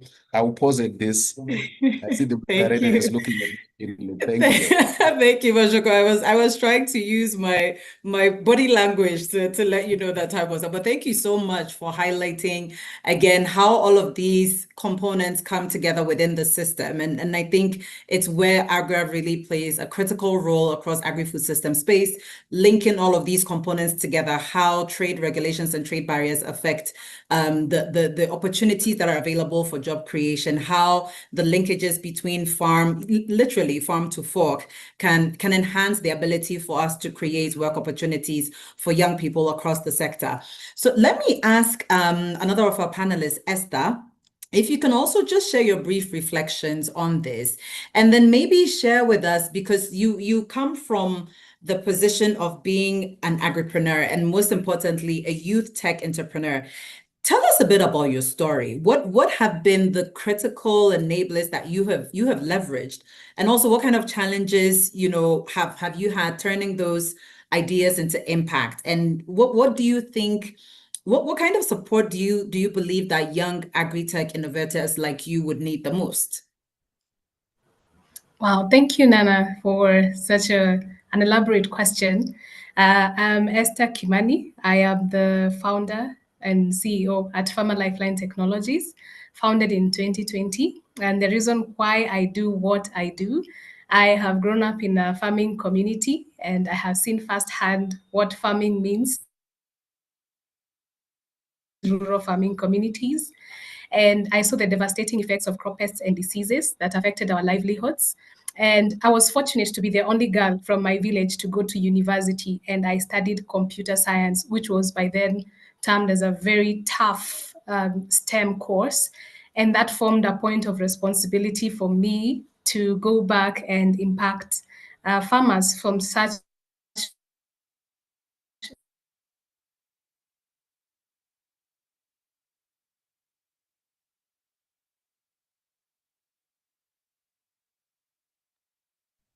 I think we may have lost Esther. Esther, can you hear me? Okay. We might have lost Esther. That being said, I will hand over quickly to another panelist in the meantime, if we can see whether Esther can join us again. I'd like us to maybe turn to Kisanet.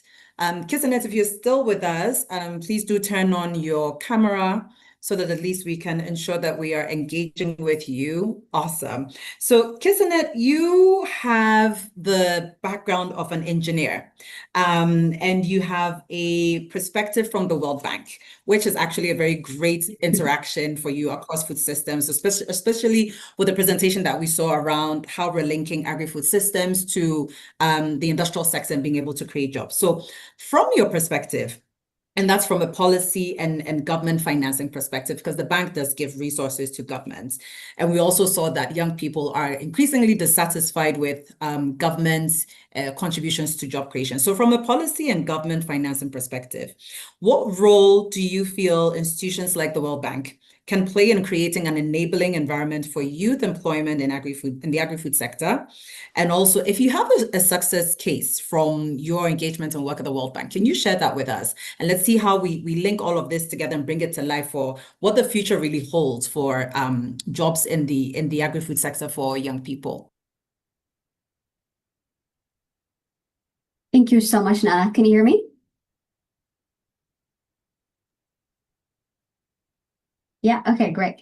Before diving into your main question, I would just like to reflect on something that's mostly unsaid. And like you said, as a previous entrepreneur, so young innovators mostly don't like ideas, right? I feel like they lack the freedom to fully pursue them. And from my own experience building tech-based agri platform, I saw that as a young entrepreneur, often we end up tailoring our ideas not for the impact or what we initially first try to achieve, but to fit into the funding narratives. We shape our pitch decks to, probably a lot of startup people can relate to this. We try to shape our pitch decks to sound right, to hit the keywords, to align with someone's agenda, and because otherwise the doors would be closed. And I think that's the irony. We talk about innovation, thinking outside the box, but many youth founders are still forced to kind of stay in the box, maybe just dancing in different tones. So I think that's not sustainable. And I think most of the presentations we heard before also solidifies this idea that true innovation happens when young innovators are given the space to bring their personal lens, right? Their background, perspectives, and the problems they have lived to the table. And that's how I think we unlock solutions that actually reflect the realities on the ground. So if we are serious about the tech and scaling use-led solutions, I feel like institutions need to kind of move beyond the pilot project in charity-style support. I think we need to move to procurement pathways, cooperation spaces, and policy that truly trust the use as builders and not just applicants. And this point has been mentioned before. And one important thing is the tech itself is something that is bridging this. And I think the youth are already working on it. I would say let's meet them there, and but by being open to some of the terms they bring as well. And so as I was listening to everyone, I'm a very passionate person, but I was telling myself, youth employment in agribusiness systems does not scale with passion alone.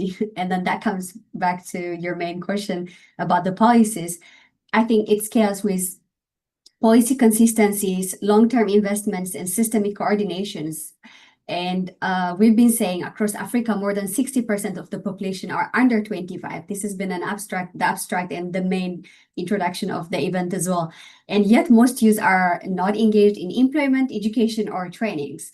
And I think this is not just a missed opportunity, but like a systemic risk, I would say. And that's where I think multilateral institutions, like for example, the bank, could play a great role.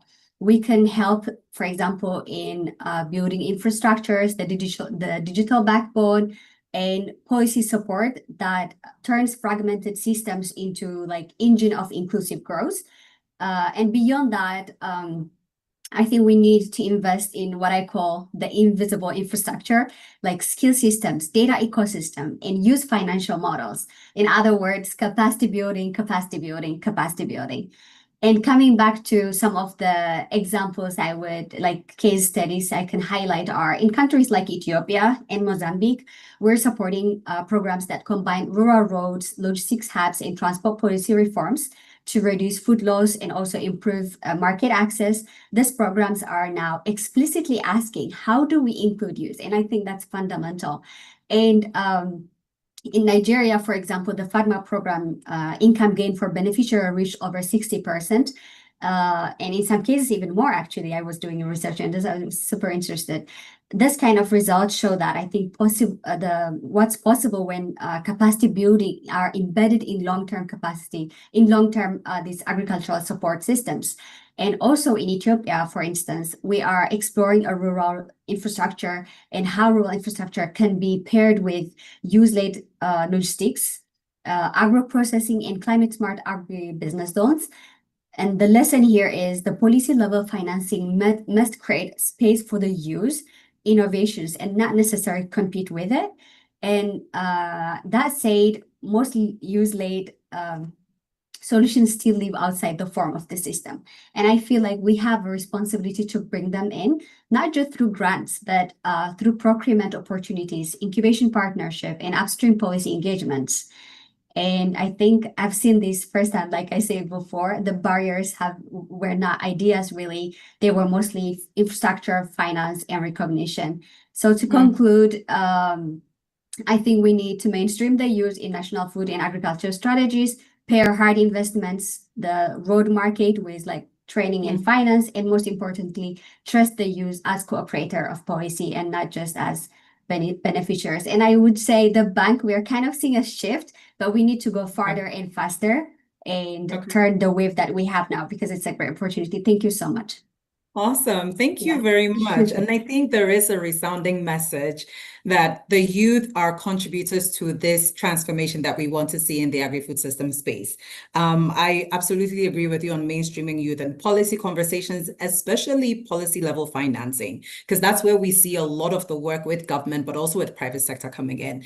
Thank you, Kisanet, for that. Let me just double check if Esther, if you're back with us, I'd love to give you the opportunity to continue telling us about your story as a youth tech entrepreneur and what you believe has been critical, the critical enablers have been in your journey. If you can hear me, wonderful. If you can just pick up from where you left off, we do have a shorter amount of time, but I'd love for you to speak to your insights and also your experience and what you believe agri-tech innovators like you would need the most. Okay, thank you, Nana, and my apologies for dropping from the call. First of all, is that agri-tech wasn't very known back then, especially here in Kenya and let's say Africa.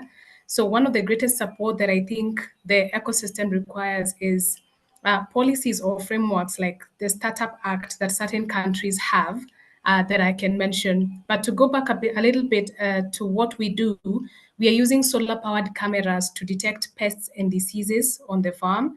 And once the cameras capture images of crops that are infested, farmers are notified through SMS on the mobile phone. And I must mention that AGRA has been a great springboard for Farmer Lifeline. We met them when we had only piloted our innovation with 300 farmers. And through their support through the Go-Getters and Pitch Agri-Hack challenges, we were able to scale our innovation to about 1,500 farmers. And so far, we've grown to employing about 141 youth from rural farmers, 60% of these being women.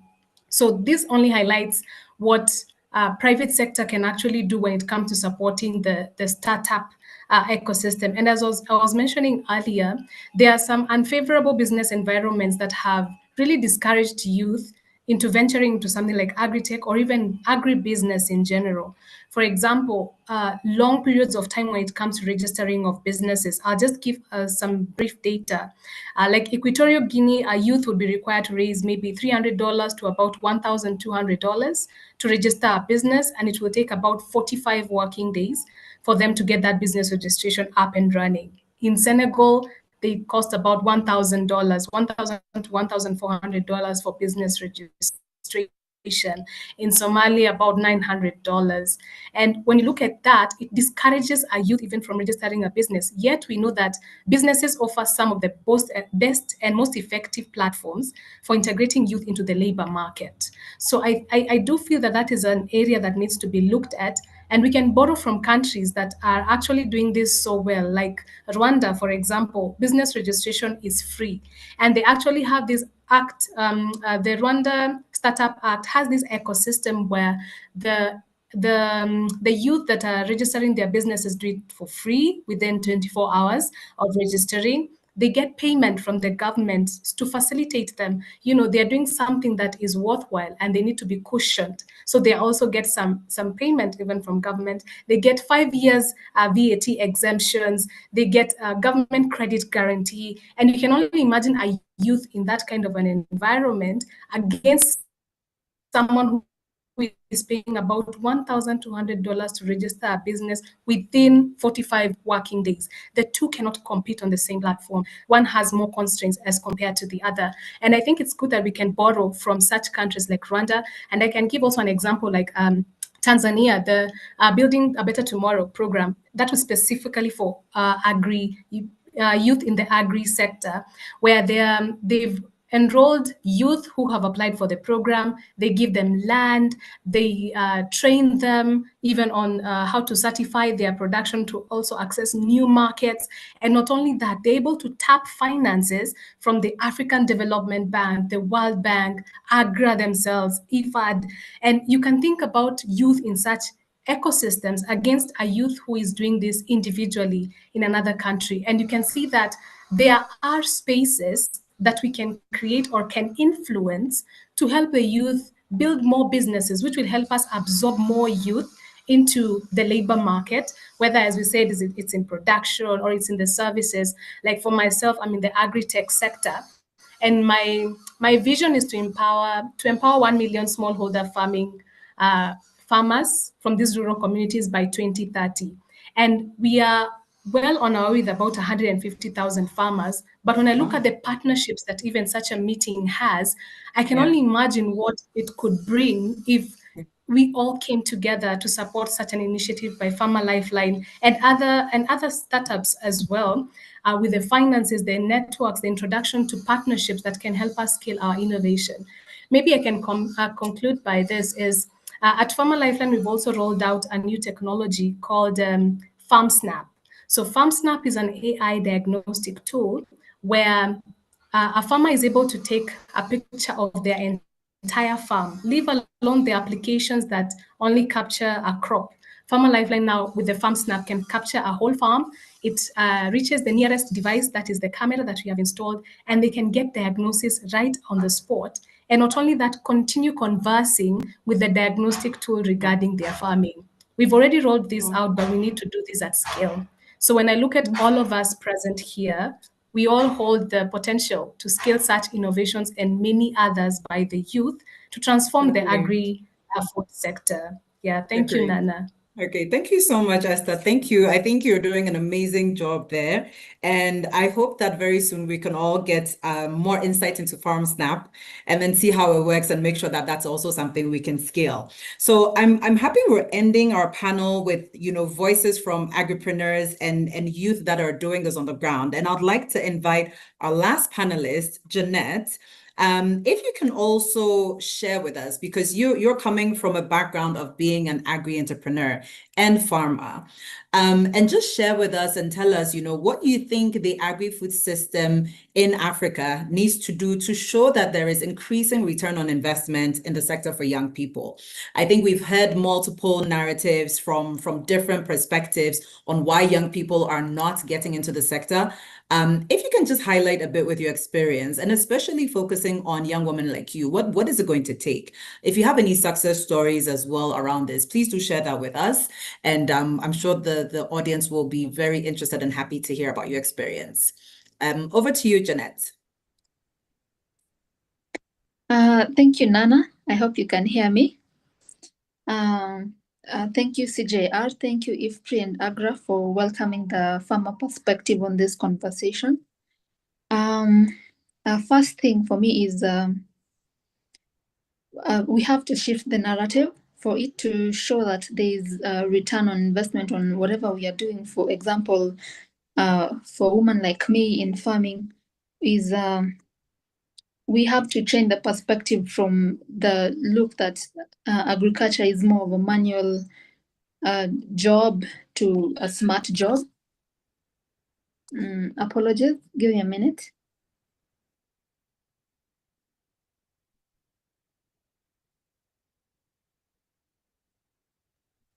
Okay, so I think while we wait for Jeanette, I could probably also just highlight the things that I think are connecting the dots across our various perspectives and our various panelists. And it's interesting that across all of these, you do see a system play coming into place. But Jeanette, I see you're back with us. Let me hand over to you to share your perspective on how we change that narrative from farming being overly manual and being something that's more smart and I'm guessing also digital. Over to you. Yeah, I was saying, even from the pictures that you put out there, for example, we have so many organizations and companies using pictures with, for instance, when they're advertising something and they use a picture of a woman with a child on the back, or a man holding his products with very dirty hands and cut fingers. You know, it does not really give a good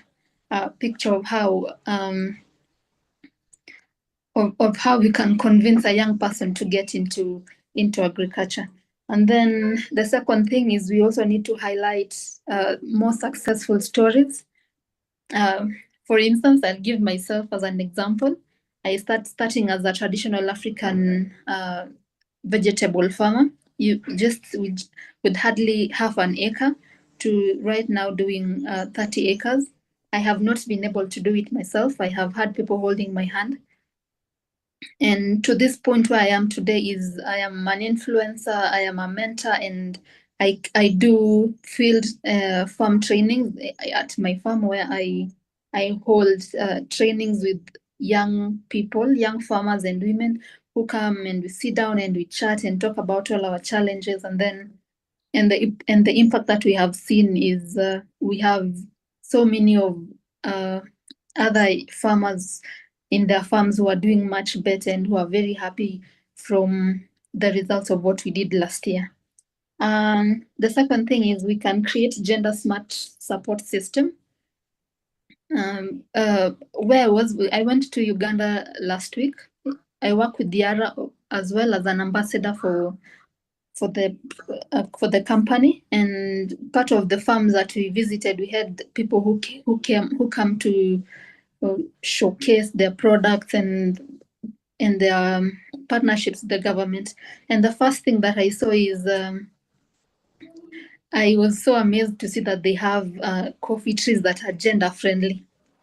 I found that extreme and funny, but at least they were very intentional, and they said these coffee trees do not grow as tall, and so if you're a girl, you do not have an excuse why you have not sprayed it or why your crop is not doing very well. That was hilarious. And also we had a bank organization that came and made an announcement to us that they do offer financial services, and the government will assist in paying the interest on behalf of the women farmers. That was quite encouraging, and for me, that I considered changing my citizenship, because we have big dreams as women in the farms, and we could use as much support as possible. We could also encourage women to take part in the mentorships, networking, and partnerships.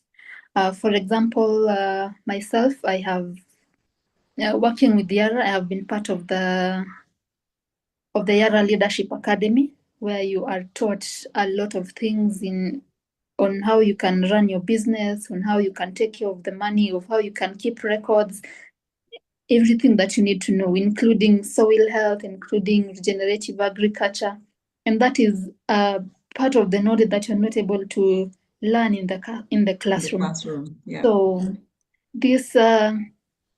these programs go a long way in supporting the women. We can also teach women how to be market accessible. We can teach them to use social media. We can teach them to do branding and marketing. Right. Yeah. So that for me will give a better picture of how agriculture is doing much better towards the women and the youth. Wonderful. Thank you so much, Jeanette. And I'm so sorry we have to wrap up this panel, but as you can see across the board, there are a number of levers that we need to push and move to make sure that the future of youth job creation and agri-food system is possible. I think there's definitely the main line, which is youth as contributors in this space, either around the ideas, around innovation, and most importantly, around policy and the policy financing to go with it. Once we consider youth as contributors and we give them access to some of the productive assets that we see across the board and use an agri-food system space, we will be able to channel in that real change for youth who have the ability and opportunity to also work across the food system space. So Christine, I know we're running out of time. Let me hand over to you for our closing remarks. Thank you so much. Thank you so much, Nana, and all panelists. We have all learned a lot from the discussion that has just concluded.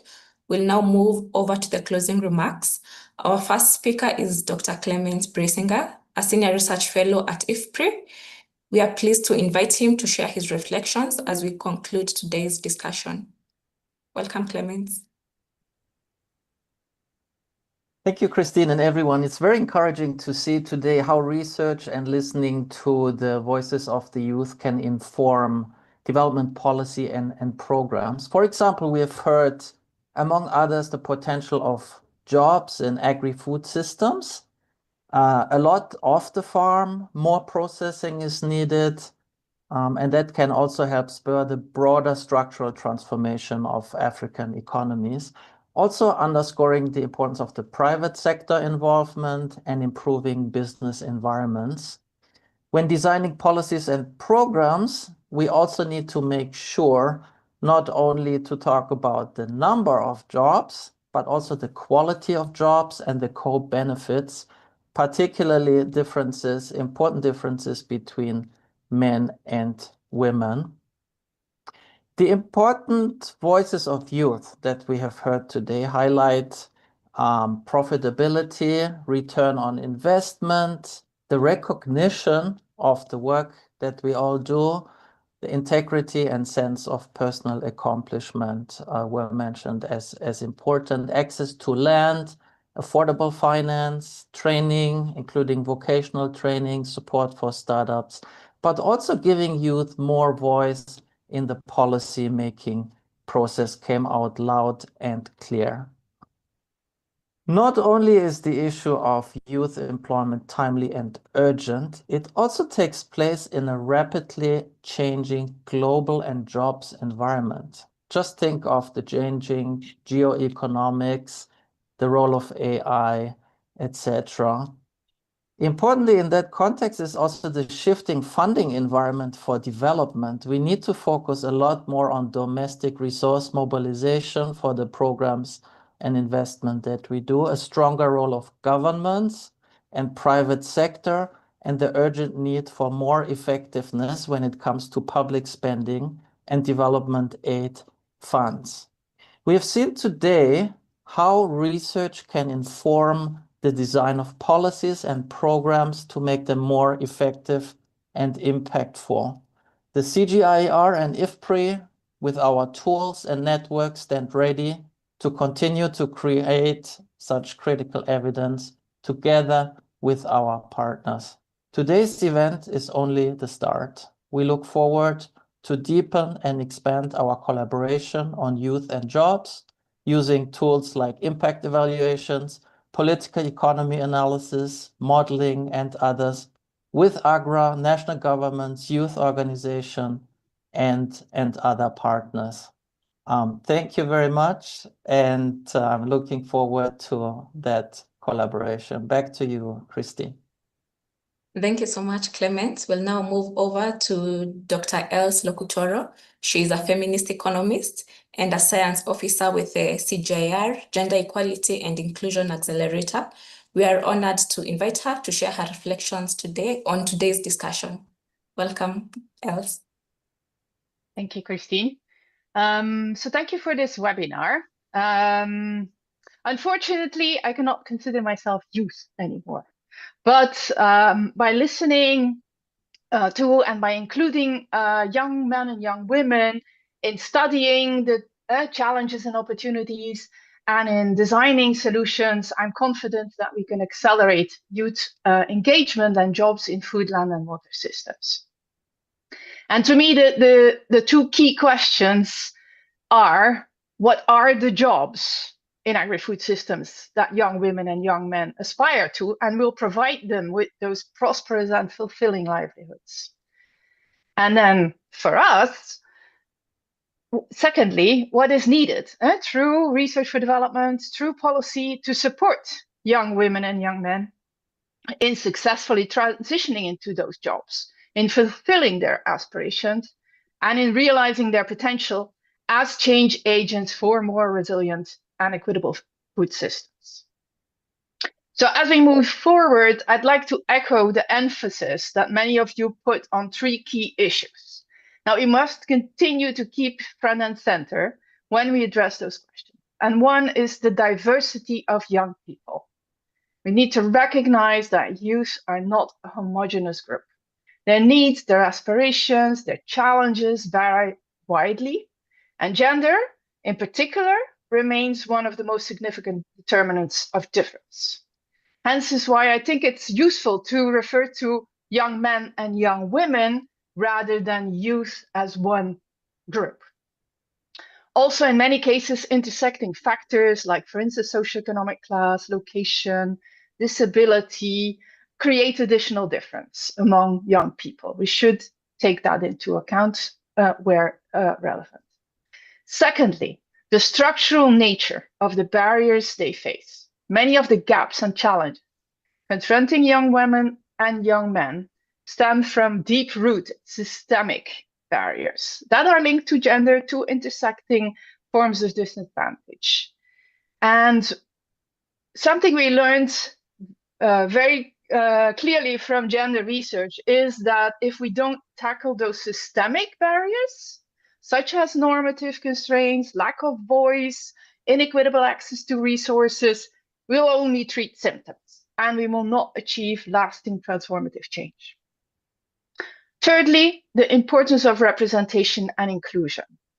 This was repeated over and over, and I think it's critical. Genuine engagement implies that young women and young men must have a voice in research and in policy so that they actually get the chance to take an active role in shaping the future of agri-food systems and in shaping their future in those food systems. And lastly, a call to action for all of us. Let's keep and maybe accelerate the momentum and partner to invest in youth engagement in food systems together with young men and women. Thank you. And over to the next speaker. All right. I'll now invite Boaz Blackie Kaizire, the Director for Policy and State Capability at AGRA. We look forward to his closing reflections on the future of the continent's youth. Thanks so much, Christine. I think, yes, thank you so much, Christine. I really, really want to appreciate everybody who joined us in this particular webinar. When we thought about this particular webinar, one of the very compelling reasons why we needed to start off part of this discussion was really to be able to see the youth and the young people at the center of their own discussions. And I think this is the testimony, starting with you, Christine, being able to moderate very efficiently, effectively. Congratulations, and everybody that has joined. And it is extremely exciting to see that this is speaking to the original intentions, how we wanted to start off these discussions. And I'm grateful to everybody that has been able to bring some of the practical cases and practical examples. And I think if some of you recall, and I think the guys who were at the CGIAR Science Week in July, sometime this year, recall that one of the biggest challenges that were unearthed was the link between policy research and practice. And I think we are beginning to navigate into that space. And this particular webinar, the testament on how best can we bring policy research, analysis, practical cases into reality. But more critically, bringing the youth at the center of this discussion. I think for me, the way we started it, starting with the president's story, our AGRA president, Nana from Ghana, that particular whole story, what Esther has just been telling us now around, being directly involved. I was excited, Esther, on your farm snaps piece that you have explained, but also even taking us to Rwanda. When we talk about policy consistency, talking about where governments are extremely deliberate, not only putting policy incentives, but also ensuring that they are accompanied with the financial flows and approaches that you can actually not only talk about youth engagement on the podium and platform, but also you are accompanying it with specific packages that allow you to get engaged. And I think those are some of the practical examples that we begin to see that are helping us to understand this more. I actually begin to feel our colleagues at IFPRI and the CG, that probably as we move into the future, listening to some of these stories, you may find that we are going to even counterchange the narrative that off farms are more paying than on farm. I'm beginning to think that if we create the right incentives, if we create the right structures and the systems, on farm jobs can actually be more paying and bring more satisfaction to young people, talking about the dignified and fulfilling jobs. I think Catherine's story in Malawi was extremely exciting for me and some of us who are listening to this. So in a nutshell, it is really, really good to see that we are beginning this discussion and putting youth at the center. And as we move forward, we will be really doing a lot, especially as AGRA, and you heard from our colleagues, Nana, thanks for your wonderful moderation, Mashoko, your story. I think ideally to really begin to bring youth at the center and the platform for them to engage, to create the right incentive for them to be part of the whole discussion. As we move into the forthcoming, the UN Food Systems Forum Stocktake moment, that is at the end of July, we go into the Africa Food Systems Forum, we move into the COP30. Again, you begin to see more practical cases and examples, but more importantly, on the work that we are doing in the countries, help us to really galvanize. I really want to appreciate and thank everybody that has been behind this work. I want to thank our colleagues at IFPRI. I want to thank our colleagues here within AGRA that have been able to put all this together to really have a very vibrant discussion. And congratulations to you all. Congratulations, Christine, for a wonderful moderation. We look forward to meeting you again in another space and a digitally enabled, AI-driven kind of discussion like this that can be able to move things forward. Thank you so much. All right, thank you so much. And thank you all for joining us. We truly appreciate your presence today. The event video, the presenter slides, and podcasts will be made available a few days from today. Follow us on just watch out on the IFPRI website for updates on that. And with that, we close the seminar today. Bye.